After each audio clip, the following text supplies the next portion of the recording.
Katak-katak, K-Talks with Therese. Hi guys, theresesohere at nandito na naman tayo sa ating mahiwagang curtain at sa sahig kasi ayan, nasa waiting room ako ngayon. Hinihintay ko si ate. Makikita nyo din kung sino siya. Let's wait for her to come in. Ready na ang Zoom natin at okay, I'll see you later. Tapos biglang na pumasok na. Hi, ate! Finally! Hi! iRona sa'yo. Yes. Before anything else, ayan na, I would like you to introduce yourself kasi usually I give short introductions in the start of the video, pero I want my guest to introduce herself.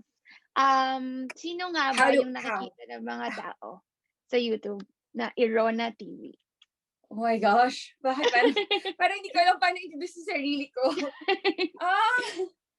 Isa lang akong simpleng mamamayang Pilipinong nakatira sa Korea. I think that's how I would introduce myself. But hi guys. So I'm Ronica and my channel is iRona TV. So I'm a Filipina married to a Korean man based here in Korea. I've been living here close to 5 years now. So I think that's the best introduction. Ako personally, ate, I saw you from your video where you explained yung visa mo. Yung why are you not a Korean citizen? Why? The title of that video is, I think, bakit hindi pa ako Korean citizen? Korean citizen, yeah. Yeah, okay, Yes. okay. On Facebook. Sa Facebook ko yan nakita. Okay. Yes. All right. I was actually looking through videos about Korean visas.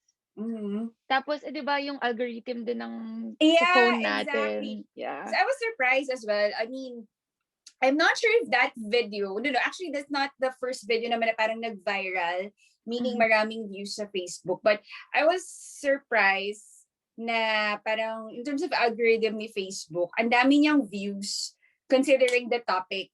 So parang I'm not sure if it kinda parang it piques the interest of the people regarding the parang siguro yung bakit hindi ako Korean citizen. So sometimes kasi 'di ba parang how and why yun yung parang na parang nag-ano ng curiosity ng tao. So I guess kaya siguro maraming nanood. Bakit hindi pa ako Korean citizen? I guess madami ng ngayon dito ate. Madami ng interested sa Korea. In general. Before. Yeah, oo. Okay. Tapos lahat gustong move there. Talaga ba? Oo, there are super pros dami and cons na. living there are like pros and cons ng living here. So of course parang expectation versus reality, because some people might think okay, whatever they see on K-dramas, yun na talaga yun. Pero hindi ba sa K-dramas naman din may mga negative side of like Korea. So I guess yung best people to what do you call this? Parang to inform yung mga Filipinos there in the Philippines or even abroad, siguro yung mga nakatira talaga dito kasi nga based sa experience namin. Yes. And so ngayon, ate, you're in Korea right now, right? Yeah, yes. Yeah. So how long have you stayed there now? I think close to 5 years or 5 years na. Because like 2016. Oh, so 5 years na pala. 5 years na. 5 years as a resident na. Oh no.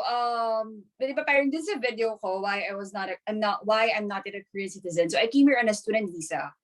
So student visa muna, but I'm a resident kasi I mean resident here in Korea, but like there are different kinds, diba? So kunyari kung permanent resident ka, kung citizen ka, kung like working visa holder ka or something like that. So my visa is I'm married to a Korean man. So spousal visa siya. Ang tawag dito parang F6 or marriage migrant visa. So yun. Yun yung visa Pero ko here. you started na student visa. Yeah, student visa. So actually, parang konektado siya dun sa I'm not sure if you have seen my video kasi pinost ko rin siya sa Facebook, but it was originally posted on my YouTube. Like how I met my husband, yung story namin. So parang tinakal ko din doon kung paano ko, like when I moved here, I didn't jump into marriage right away. So I took the student visa route na kahit magastos and yun, na parang hindi practical things to do like for sa tingin ng ibang tao, I took that route. So student visa muna ako, and then after almost a year, my husband and I got married, and then I changed my visa to the spousal visa or the marriage migrant visa. Ang ganda nga dun. I actually watched that video. Yung sinasabi mo na parang, yun nga, parang nagka-stage ka na. Siyempre, you went there na ayaw mo agad na yung kasal na. Yeah. Because, Despite of being together for like 7 years. Kasi LDR kami eh. So, 7 years, people might think, 7 years na kayo, bakit hindi ka pa magpakasal? Bakit? Actually, when people hear my story, even like yesterday, when my friends and I were talking about it, kahit alam na nila, parang, what? Parang, I can't imagine a person going to another country, studying the language, kahit na matagal na kayo, spending that amount of money, na pero pwede naman kayo magpakasal na. Parang ganon.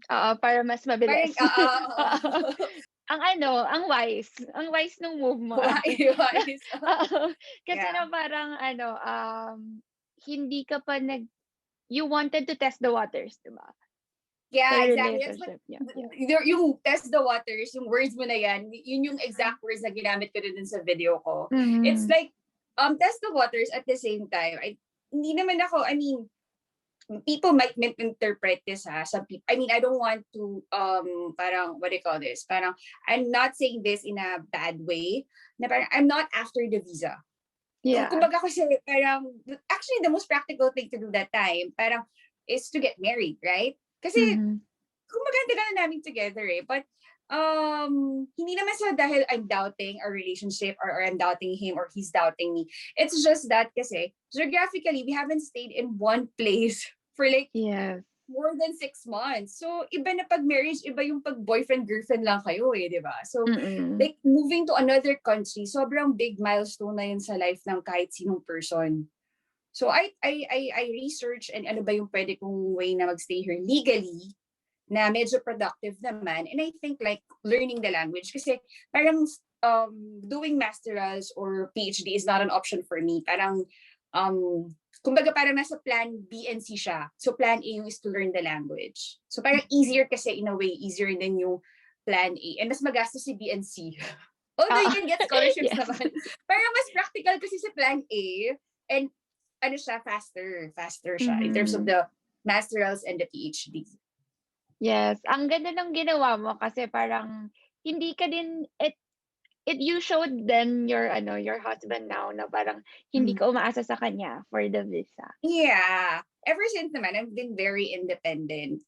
So, yun lang. Parang other people see it another way. And other people see it like in a good way. Other might see it na parang, parang may iba reaction nila. But I guess most of the people na who know me, even my family members, parang yun nga, wais. Or that's the for me, the best and the most practical thing to do. Yes. Ay, napag-usapan na din natin yung yung parang nagka-glimpse na 7 years kayo nung husband mo now. Ganun. Yeah. How did you meet your husband? What do you call it? Again, I've discussed it in how we met story on my YouTube channel. So, how we met, he went to the Philippines to study English because his field, he also needs English.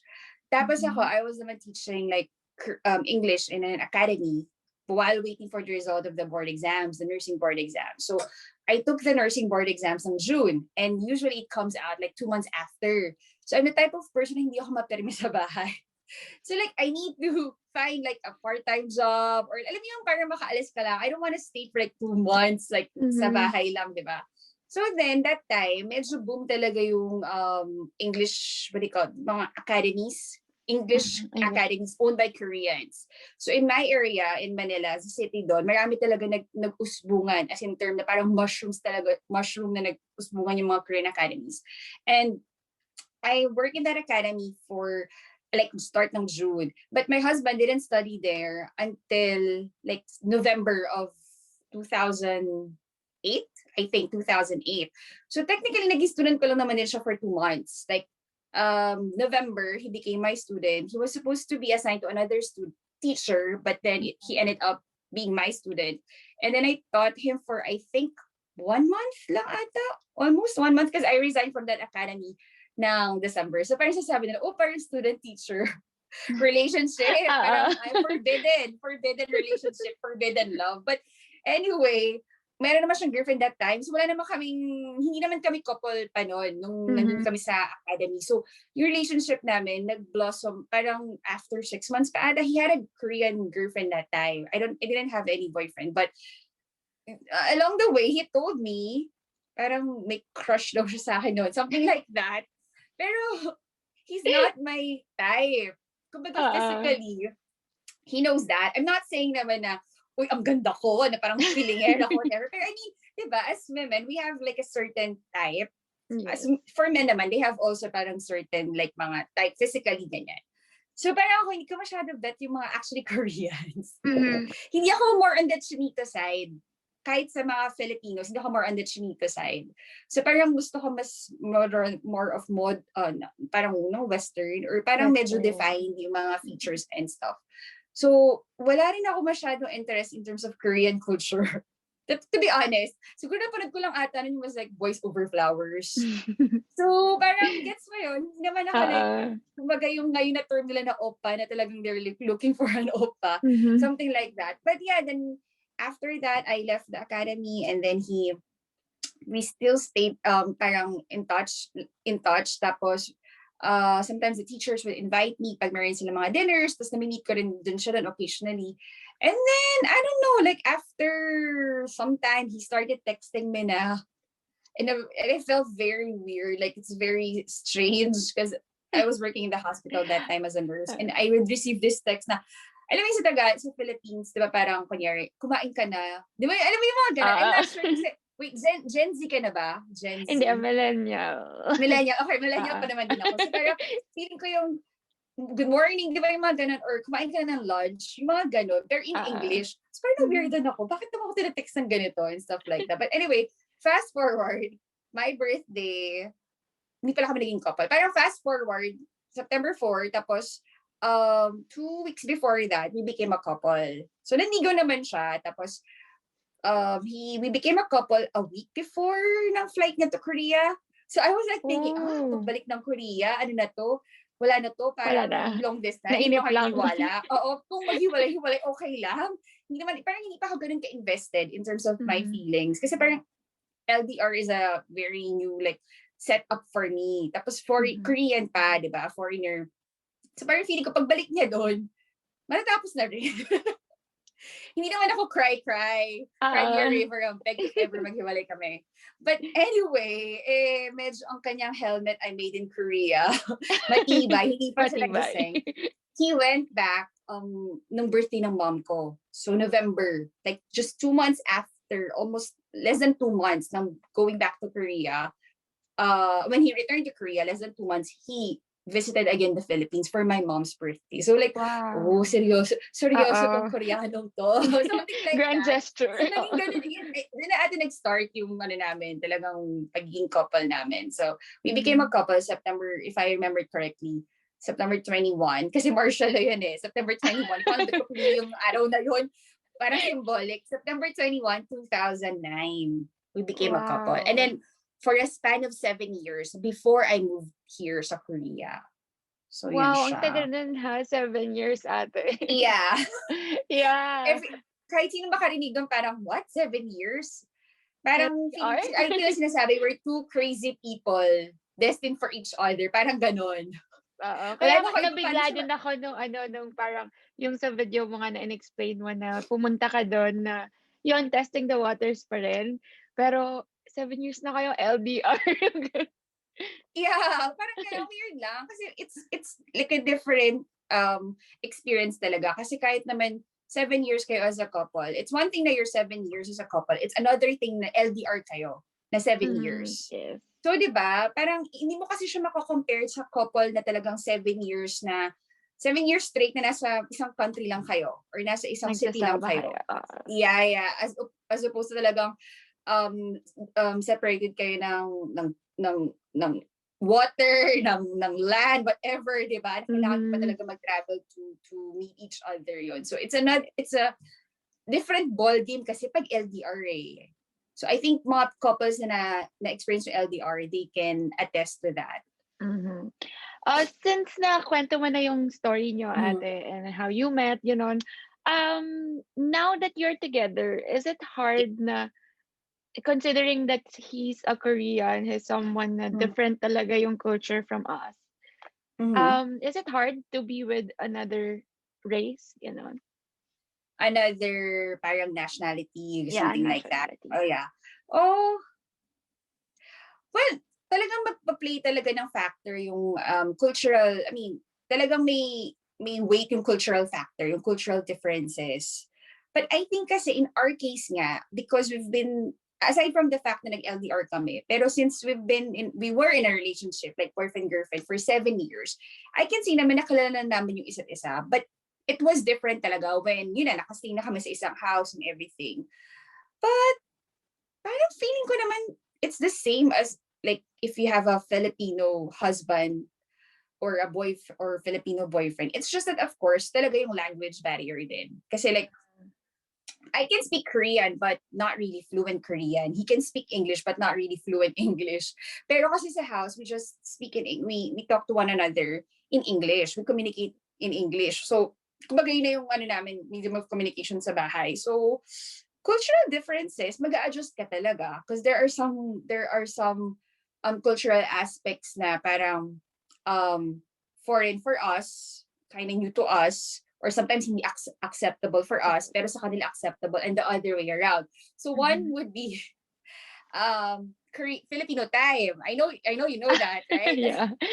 Filipino time. Well, alam ko naman marami namang Filipinos na always on time din. But admittedly, I'm one of those na minsan, most of the time late. But medyo Ah, na-change ko na siya living here in Korea. So I give more importance at time and stuff. So siya, okay lang sa kanya yung Filipino time if nasa Philippines. Okay lang naman din kahit nandito. But for example, if we have to meet family members, his parents, his friends, medyo big no-no yung Filipino time. Pero kung kami lang dalawa yung aalis, like we will go to the mall or sariling magdi-date kami, okay lang. Like, mhm. mag-ano ko according to my pace or my time. Pero pag yun nga, mag-meet kami ng other Koreans, be sure to observe yung Ano kasi Korean sila, time. pali-pali. Pali-pali, the pali-pali culture, exactly. Yeah. But it's kind of weird because there are some aspects na hindi sila pali-pali din. Parang yung mga very hindi significant na things, dun sila hindi pali-pali. But Mhm. anyway, in general, they're like pali-pali. So, wala naman masyadong big adjustments, I think. It's more of the language siguro and the cultural aspects na, naman, doable naman. So, Tsaka in a way, manageable. for you parang hindi naman naging super barrier kasi meron kayong halfway. Hmm. Meron pwede Yeah, yeah, marunong siya hindi ka, mag-English. yeah, hindi eh. Kasi like, siguro nga, we have talked about our plans, I mean, plans for the future. Tapos, I know his family, he knows my family. Sobrang okay yung relationship on both sides. So, in terms of adjustment, ang adjustment ka talaga here is more of the language and I think more of employment in terms of career. Pero in terms of Hmm. our relationship, my relationship with my in-laws, with his family members, wala eh. Sobrang, kasi even going back 7 years kami, every year I visit here during that Mm. 7 years. So, talagang lagi ko nami-meet na yung mga family members niya and everything. So, and everybody, even his friends. So, kumbaga parang hindi na sila sa akin, ano ba tawag dito? Like, they're not like strangers na Yeah. sa akin. Mhm. So, ayun. So, yun nga, again, going back, it's more of employment and the language, I think. And also, like, yung support system in terms of your friends, your family. Yun. Kasi wala Mhm. akong relative here or like friend talaga na from the Philippines na nag-aral here or something like that Yeah. na talagang, yeah, close to home. So, yun. Yun lang yung, Mhm. So yun din yung parang naging challenge mo when you got there mhm. sa Korea. Yeah, I guess so.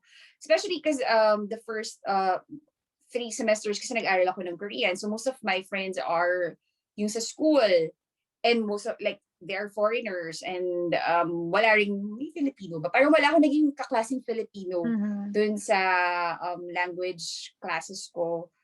Tapos, kasi ako yung tipong, I don't know, maybe you notice I'm like an extrovert, di ba? Parang Yeah. social butterfly din. So I'm used to, like, even in the Philippines, I always go out, I always meet up with my friends, I talk to my friends, blah, blah, blah, ganyan. Pero here, syempre, as in, mga parang first 6 months mo nga. Pero Yeah. okay, sino ka ko? Saka Sabi ko ng Tagalog. napansin ko dyan na parang, they're very, parang ang hirap sa kanila mag-open ng doors to new people. For Koreans. Yeah, Korean. That's their what do you call description ng mga Koreans. Parang ano sila I forgot nga, parang Koreans and Japanese. Parang kailangan mong ibasagin yung outer shell nila. Pero sabi naman nila, once daw nag-open up na yung Koreans, once talaga naging friend ka nila, talagang parang friend for keeps ka, parang ganon. Something like that. Yes. But yeah, I think hindi sila ganun kasing hindi ko niya masabi yung trusting, pero hindi siguro kasing warm. Like, Yeah. unlike Filipinos, or Unlike kasing us, accommodating, unlike Filipinos. Kaya din siguro it's one of the challenge na ano mo, na parang ang hirap na wala ka agad na malapitan when you got there. Yeah, alam mo ba, parang 1 year pa lang ba ako nagsistay? So 1 year parang umuwi ako ng Philippines 4 times in that 1 year. Parang 1, 2, So 3. parang Yeah, pasyal ka lang Oo, sabi ng mga everywhere. friends ko, ginagawa mo lang Quiapo o Tagaytay ang Pilipinas. Pero nagkakataon naman kasi may mga events din kasi nung time na yon I had friends who got married, blah, blah, blah. But I think, siguro kasi yung 1 year sobrang homesick ko din. It's my first time in my 28 ata ako when I moved here. I'm not sure if 28 or 29 years old.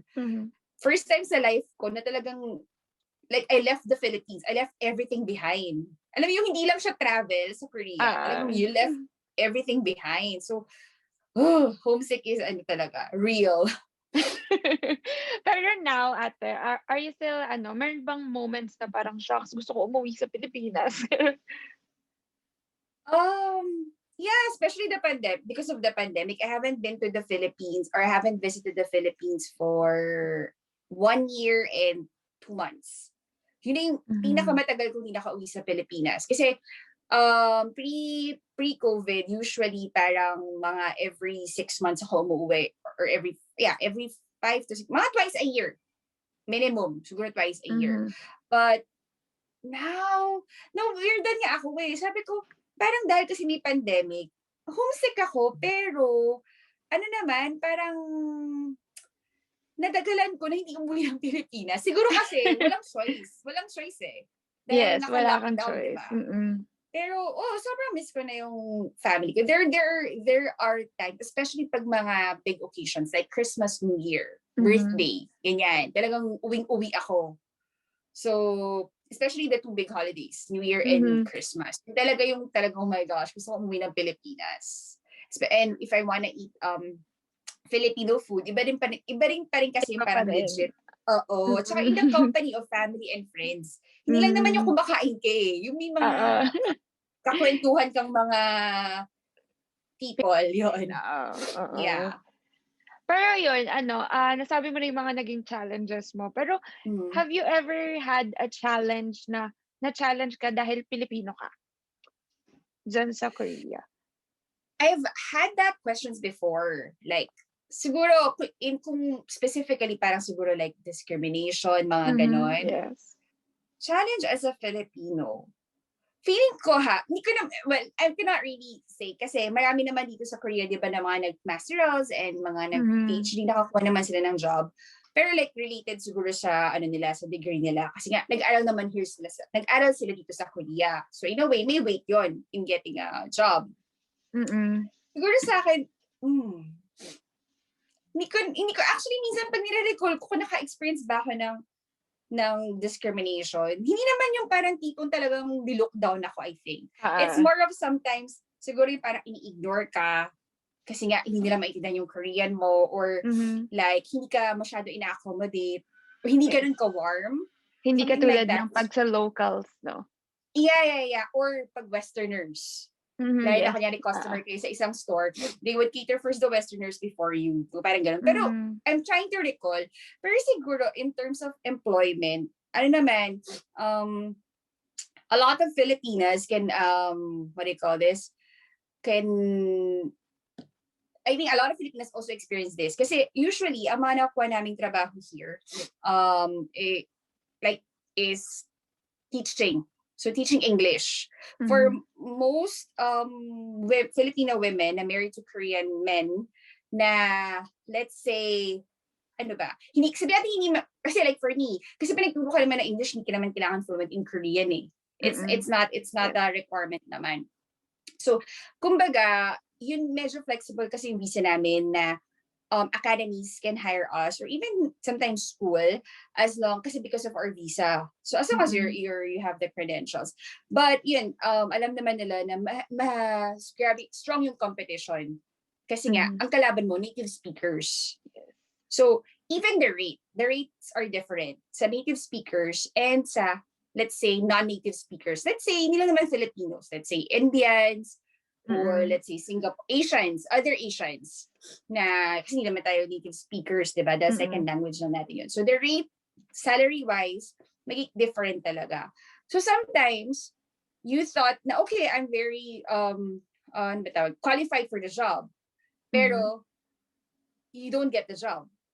Parang, minsan, lalo na sa atin na Pinoy na, di ba? Na parang yung English natin, it's close to native. Yeah. And then we have a neutral accent. So, yeah, and kumbaga, we're very particular with preferred grammar. naman din siya. Yeah, preferred naman din siya ng mga employers. It's just that, syempre, hindi lang naman, kung sa employer, o kung okay lang sa kanila, but the thing is, you have the parents, the Korean parents, who are, let's say, demanding, and they think na native speakers would still be would be better teachers than the non-native English speakers. So business especially the academy's business. So kailangan mag-given to sa demand ng mga parents yung employer. So they would go for the native speakers. Or naman, if they want to get like a non-native speaker, yun, minsan makikipag-bargain ka pa sa salary and stuff like that. Mga ganon. Yeah. So as of now, ate, what are you doing there na job? Now, yeah, I'm teaching English here. Nag-teach ka ng English? Yeah, I teach English here. So I was not able to pursue my nursing here. Kaya nga, in the future, in the near future, I'm planning to pursue it. But, kasi kahit, for example, kahit gusto ko pumasok sa job na medyo related sa nursing, let's say, parang healthcare coordinator. Parang ang magiging trabaho mo kasi doon is magiging translator ka. So, kahit magaling ako kahit fluent ako in English, hindi naman ako fluent in Korean. So, wala din. Kumbaga, hindi ako qualified dun sa parang Korean aspect. Kasi a Korean language aspect, because they usually need mga near-native Korean speakers or near-native Korean fluency dapat. Parang ganun. So, yun yung parang closest sana sa job ko would be like a healthcare coordinator or parang ganun. Kasi in reality, hindi for me practical na mag-practice ako ng practice, parang redundant. hindi feasible. Okay, baguhin natin yung word.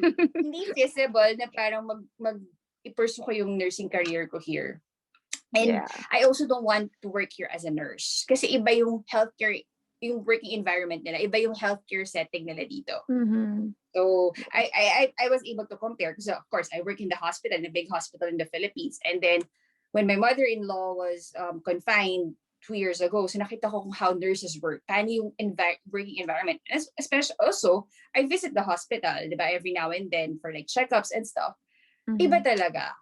Iba. Especially the personal touch, iba. Yes.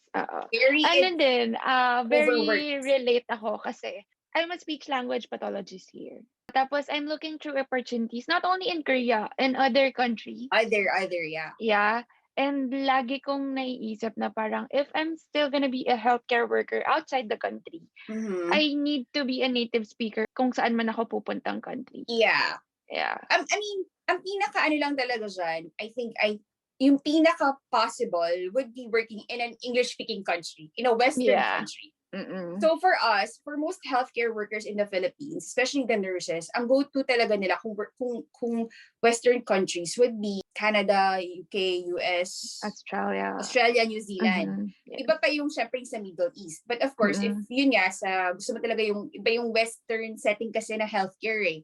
So yun yung Mm-mm. parang yung 5 countries na ano nila, yung talagang pinupursue nila. Mm-mm. So I think Singapore naman, don't you think Singapore parang marami ring mga need for Nakita ko kasi na parang other Asian countries, if speech pathologist pa rin yung gusto kong i-pursue, medyo they have a different take on disability.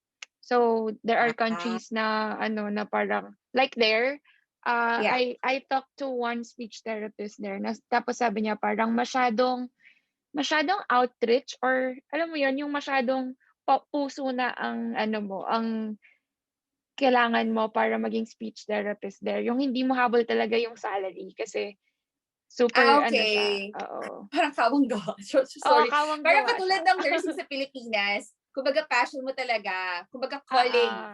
Calling mo, you're not after the salary Doon anymore. Hindi daw, siya talaga, dyan yung speech therapist, parang ganun. yeah. Okay. Yeah. I've read stories about that. Feeling ko the way they handle or they manage mga special children here, parang hindi ko lang, I cannot really speak on behalf of Korea's or your society. Yes. Parang sa observation ko lang, hindi, in terms of acceptance, kumbaga sa society, hindi ganon compared siguro sa atin pa sa Philippines or sa Western countries like in the US. So, medyo yung support system ng mga kids na may special needs, medyo parang I think here medyo hindi mahirap kasi nga parang hindi ganun rin ka-accepted sa society.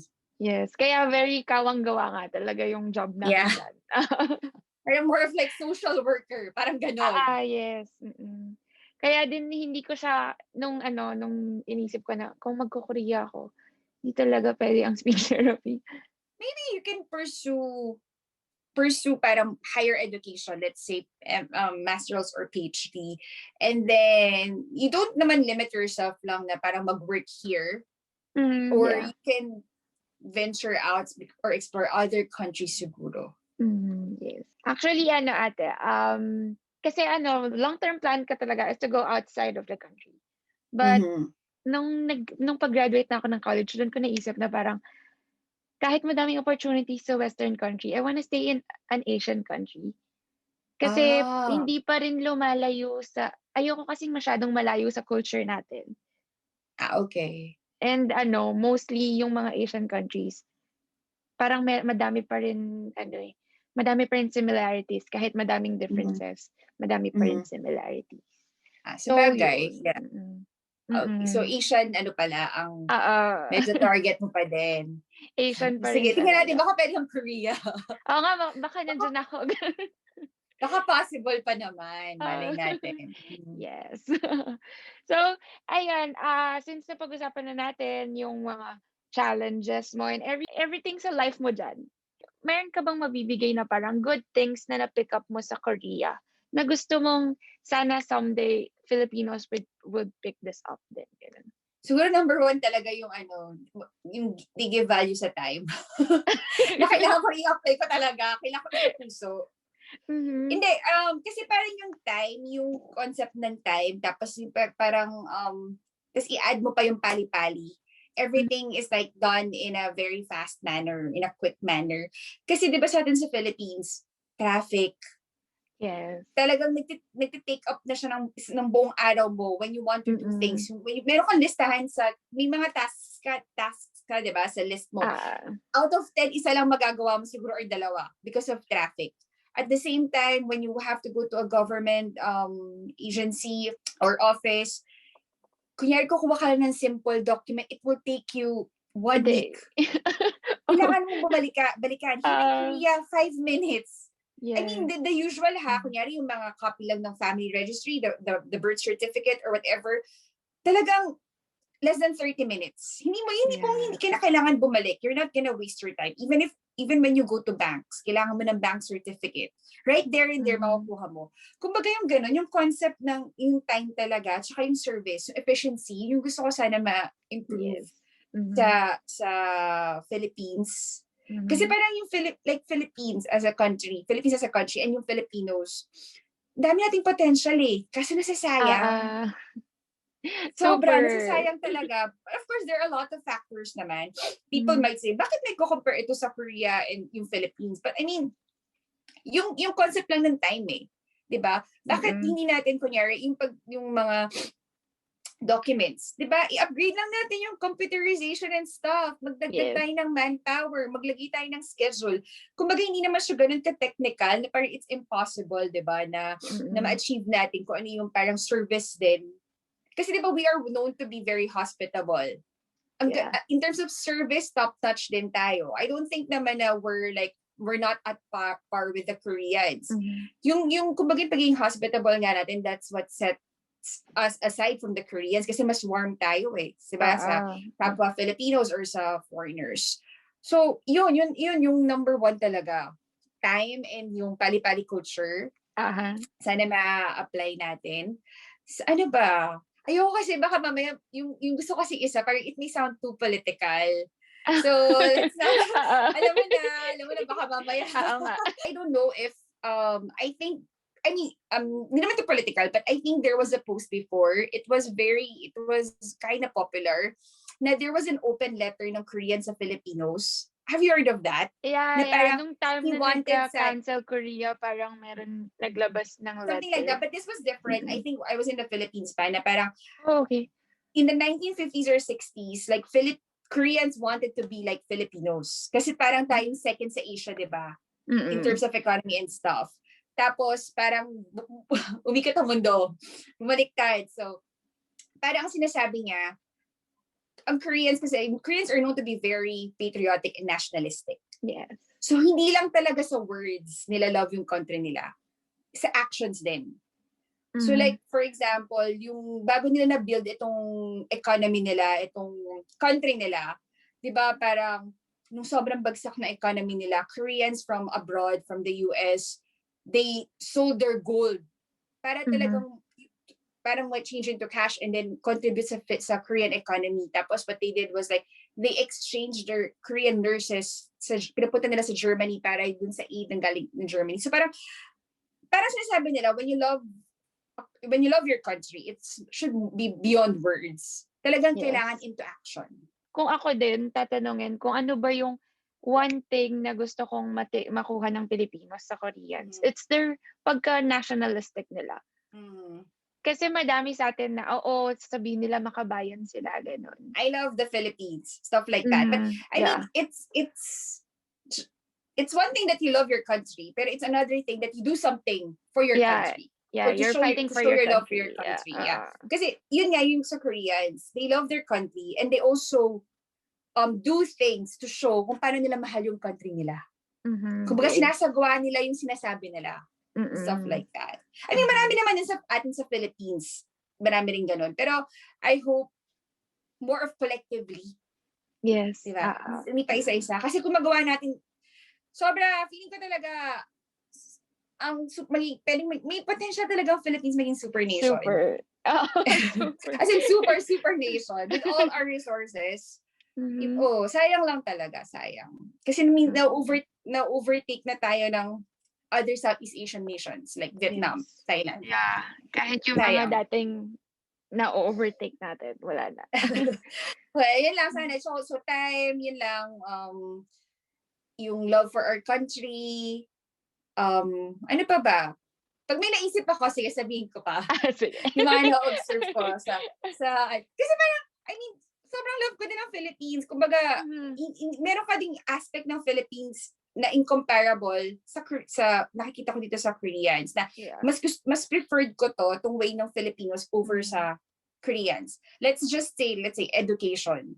'Di ba? Sobrang competition dito, sobrang stress yung mga bata. Unlike sa atin sa Philippines, mas may freedom pa, 'di ba?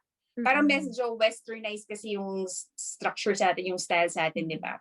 So yun, mas gusto ko yun, mas laid back compared sa dito na talagang stress ng mga bata in terms of education or studying yun. So meron talaga, marami rin aspects sa Pilipinas na feeling ko mas okay, mas gusto ko kaysa yung way ng, yung Korean way. Yun.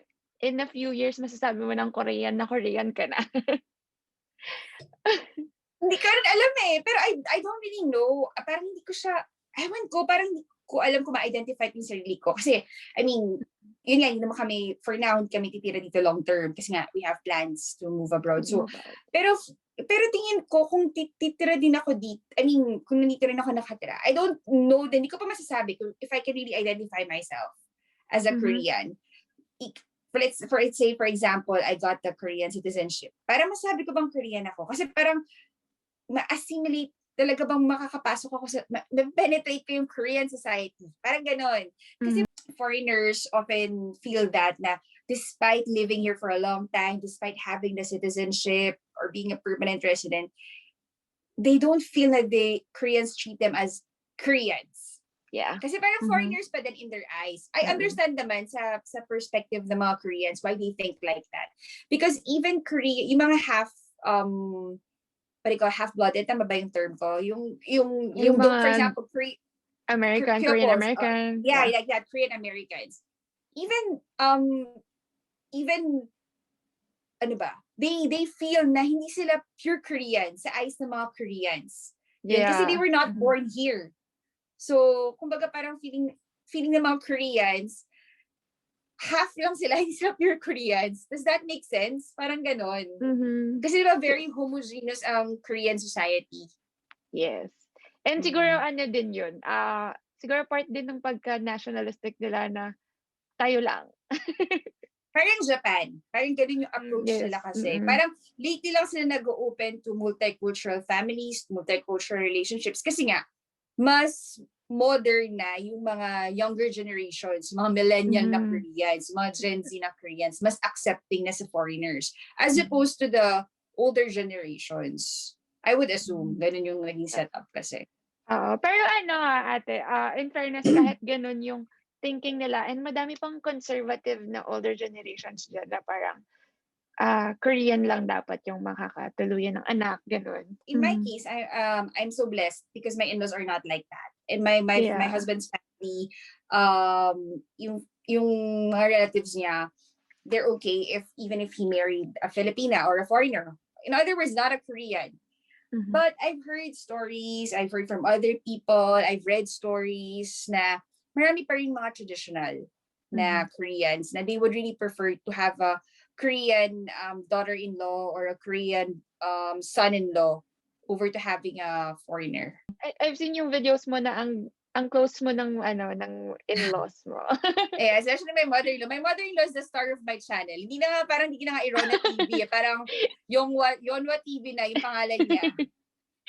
People look for her. Where's mother-in-law? Where's omonim? Kasi diba omonim ang tawag sa mother-in-law dito. Never ka nahirapan to talk to them kahit nung nung di ka pa masyadong marunong mag-Korean? No, not really. Alam mo yung syempre ngingiti ka na lang kasi hindi ka naman nila naiintindihan. Kasi, again, sa love story namin, I mean, kung na-discuss ko yun. Kasi diba na-discuss ko yun, Koreans, I mean, 10 years ago, ang practice nila, well, I mean, yung dati, I'm not really sure now, pero ang practice nila is papakilala lang nila yung boyfriend or girlfriend nila if they're really sure that they're going to marry that person. Hindi katulad sa atin na, okay, pag boyfriend-girlfriend, the boyfriend or the girlfriend gets to hang out sa house, pick upin ka for a date, kasama mo pag mga family gatherings, di ba? Ganyan sa Pilipinas eh. Dito hindi. Parang yun nga, before, ganun yung setup. So, kumbaga, ikaw, kung fiancé ka ng isang Korean, mamimit mo lang yung parents-in-law mo. Pag ikakasal na kayo, let's say a month before, 2 months, yung parang pamamanhikan. Pamamanhikan na. But in my case, I met my in-laws even during the first year of us dating.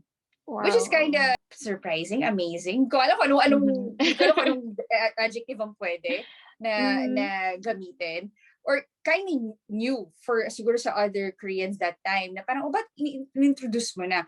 But the thing is, when we became a couple, his mom knew that he has a Filipino girlfriend that time. Mhm. So parang wala naman talaga naging issue. And it was so funny. We had a trip to Korea October 2010. So na-schedule na yon, me and my mom. But they visited the Philippines ng Korean Thanksgiving Chuseok na nag-fall ng September. So parang, ang weird. Meet naman namin sila sa Korea na October. Bakit nag-visit pa sila? Something like that. So, yun yung, nag-meet na kagad yung mom and yung parents ko, saka yung parents niya. So parang, di ba?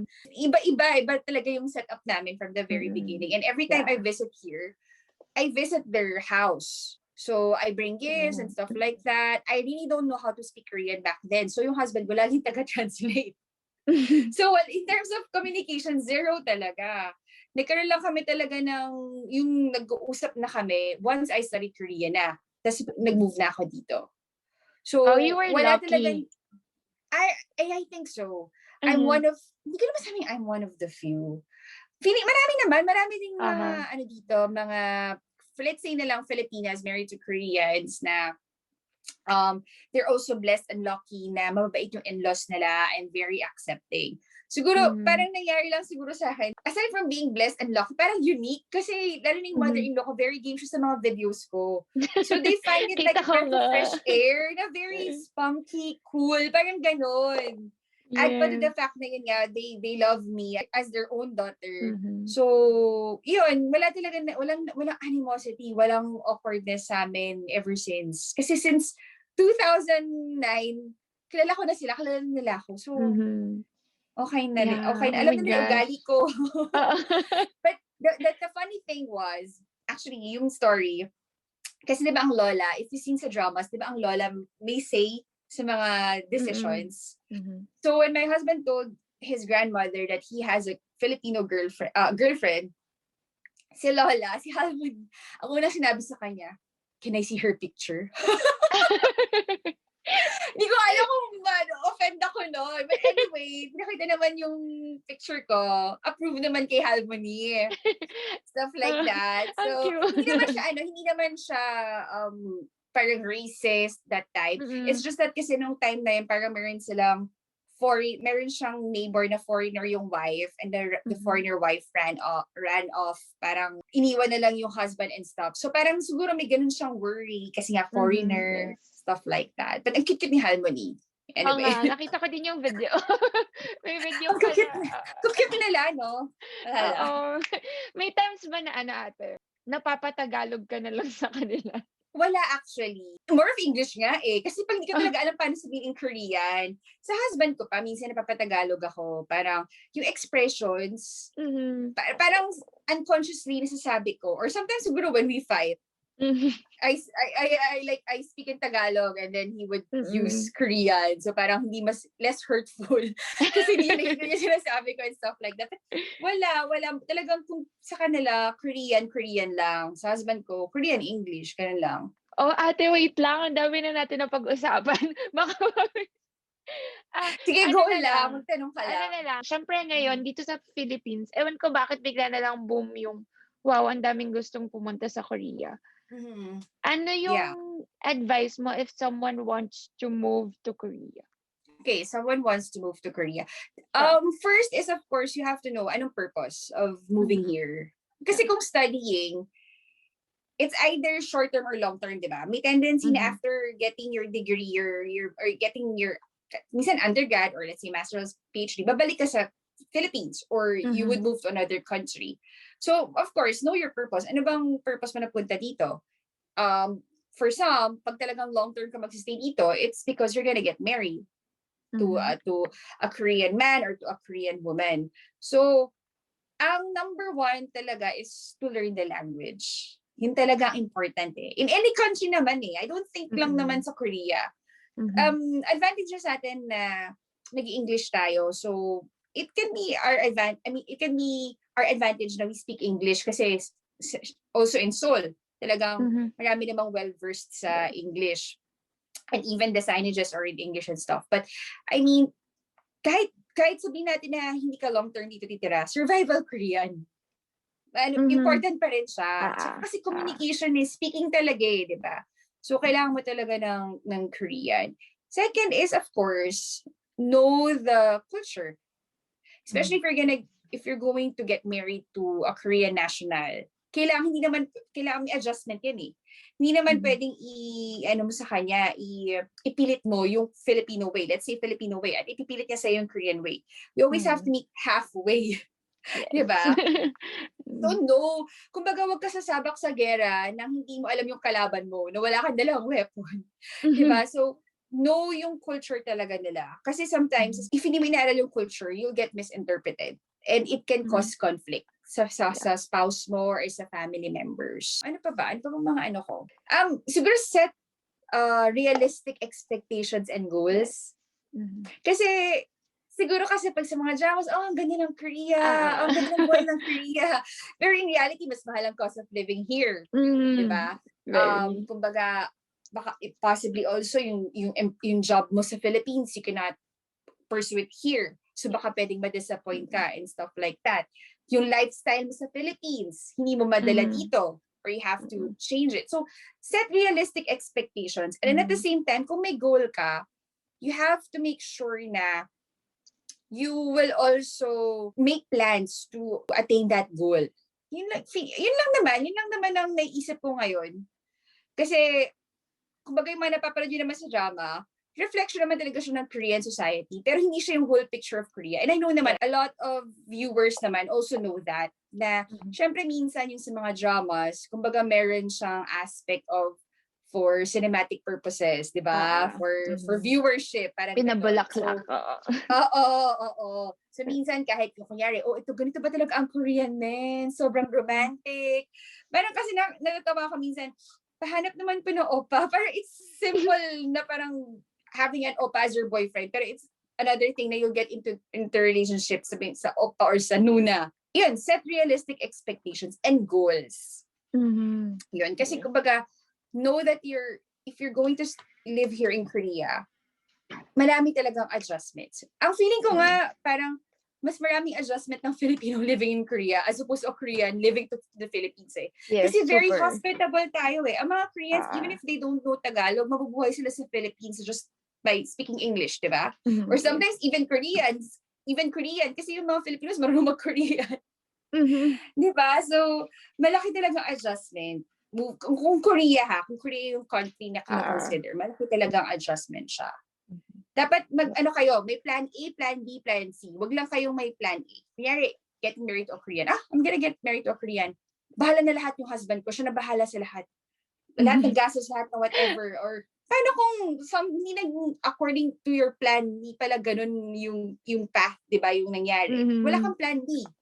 Di ba? Yeah. Mahirap. I think lahat ng mga nasabi mo, ate, applicable siya anywhere. Na parang, Yeah, exactly. Yeah, anywhere you want to go. So, madami talagang adjustments. Madami talagang dapat expect the worst kesa sa expect the best. Yes. Kumbaga mas okay na yung handa ka dun sa worst circumstances as opposed to parang more of dun sa yun nga, yung good situations. Kasi mas magiging stronger kay. Tsaka, it's applicable to any country naman. Pero, feeling ko kasi sa Korea, specifically dahil nga yung language, Korean. So, it's totally different from English, from Tagalog. So, yun talaga yung magiging one of the factors na medyo magiging mahirap for adjustment mo. Pero kung magiging fluent ka, if you're gonna be good in Korean, then you can practically live here. Maraming opportunities dito for employment. Yeah. But sometimes nag-require nga na dapat fluent ka in Korean. So, yan, ate, thank you so much for yung advice I hope mo. meron Super ka ganda. sabing makatuturan Meron, ba ang dami. Thank you, ate. Thank you for your time. Super dami natin Thank you so much, Therese. So, thank you for having me. Sana may natutunan kayo. Feeling ko, daldal ako ng daldal, pero sometimes naisip ko, meron ba sila natutunan sa akin?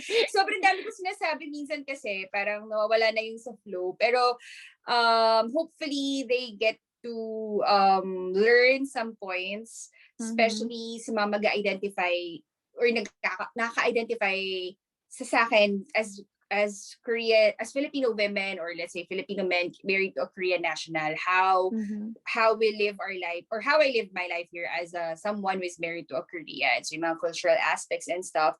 And also, if you want to learn more, parang hindi naman in-depth, pero mga good vibe videos lang, just you guys can visit my channel, iRona TV. Yeah, iRona TV. Ayun lang siya. And also follow my, parang channel ko na to, no? Parang Okay lang yan. Facebook page lang. I mean, ano lang siya, about yung daily, hindi naman daily life, pero yung life ko here in Korea. And sometimes I also discuss topics related to yung, like, for example, yung citizenship, yung visa, or yung how we study here, something like that. So, gusto niyo lang makakuha ng other info regarding Korea, you can just visit my channel, iRona TV. And ang dami ayun. din yung kachika-chika.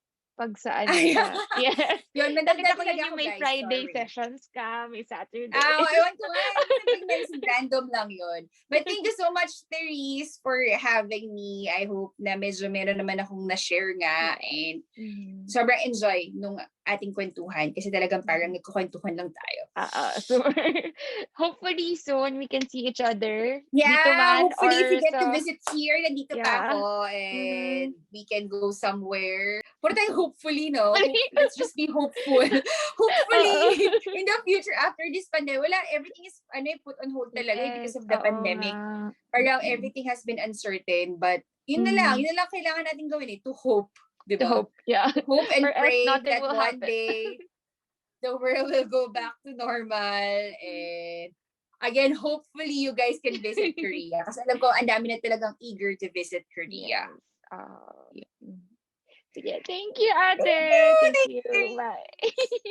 So guys, there it is. It's another kwentuhan session with another kababayan in South Korea. And it was very fun because we got to go through many different topics even after the video that was recorded. Ang dami pa naming kwentuhan. Mga 2 hours yata kami yung nagkwentuhan ni ate. And what's so nice about this episode of K-Talks kasi parehas kaming Virgo ni Ate Ronica. And super nag-relate kami na ang dami naming kwentuhan even after the video na super heart-to-heart na. So, I'm really so lucky that I got to meet an unnie in South Korea and I hope we get to see each other soon. And syempre, dahil K-Talks episode to and we have another guest, to thank our guest, mamimigay tayo ng skincare package from Nature Republic. Hindi ko pa alam ano lahat ng kasama dun sa package, pero it's from Nature Republic. And yun, this is open to all the people who viewed this video and to all my subscribers and Ate Ronica's subscribers. So to join this giveaway, all you have to do is to like, subscribe to my channel, and subscribe to iRona TV. I will put the link down below for you to go to her channel. 4 simple steps: like this video, subscribe to this channel, subscribe to iRona TV, and comment down below what else you want to hear in the Katok K-Talks episodes that we do. So yun, mag-comment kayo kung anong gusto nyo pang marinig, or if meron kayong follow-up questions dito sa video na to, and isama nyo na sa comment nyo kung ano yung name nyo sa Facebook or Instagram para mabilis kayong hanapin pag nag-choose na ng winners. So, thank you so much for watching. I hope you enjoyed this new Katok K-Talks with Therese, and I'll see you in our next Katok.